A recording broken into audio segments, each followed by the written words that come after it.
Magandang araw po muli sa inyong lahat mula dito sa St. Paul Seminary Foundation.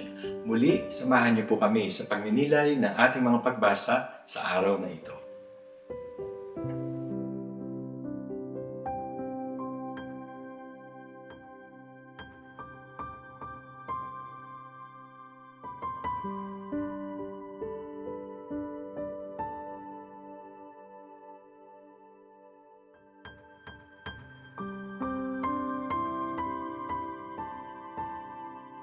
Ang mabuting balita ng Panginoon ayon kay San Mateo.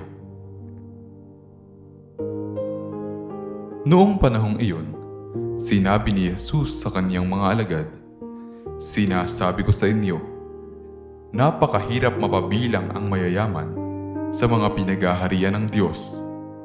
At sinasabi ko rin sa inyo, madali pang makaraan ng kamelyo sa butas ng karayon kaysa pasakop sa paghahari ng Diyos ang isang mayaman." Nagtaka ang mga alagad nang marinig ito, kaya't naitanong nila, kung gayon, sino po ang maliligtas?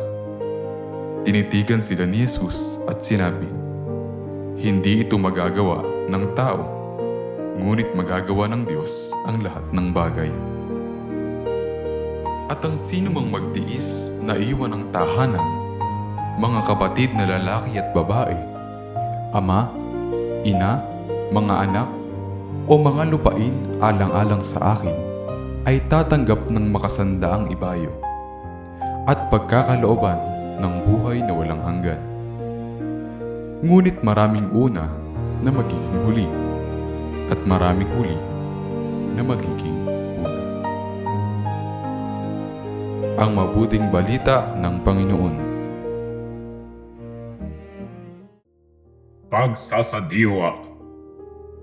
Napakahirap mapabilang ang mayayaman sa mga pinag-aharian ng Diyos.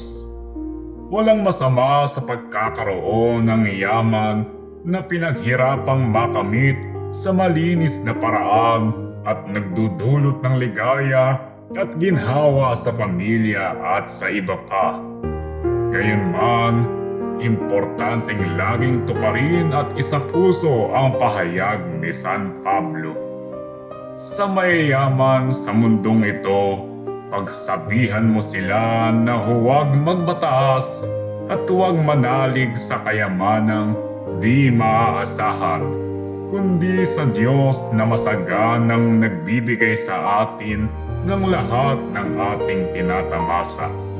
Sabihan mo sila na gumawa ng mabuti, magpayaman sa magagandang gawa, magmagandang loob, at magbigay upang makapag-impok ng magandang puhunan para sa darating at magkamit ng tunay na buhay.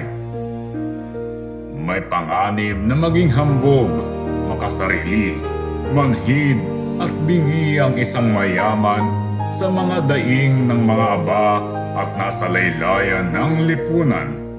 Kaya nagiging mahirap para sa kanila ang kaligtasan. Hindi gaya sa mga mahirap na madaling lumigaya maging sa mga ordinaryong bagay lamang.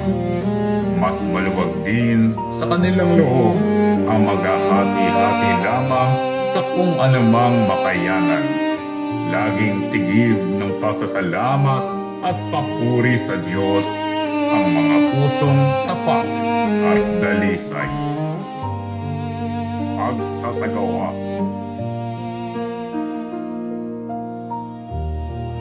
Paano mo sinisikap na may bahagi sa kapwa ang mga natatanggap na biyaya sa iba? Atin pong napakinggan ang mensahe ng Diyos sa araw na ito mula sa simbahan.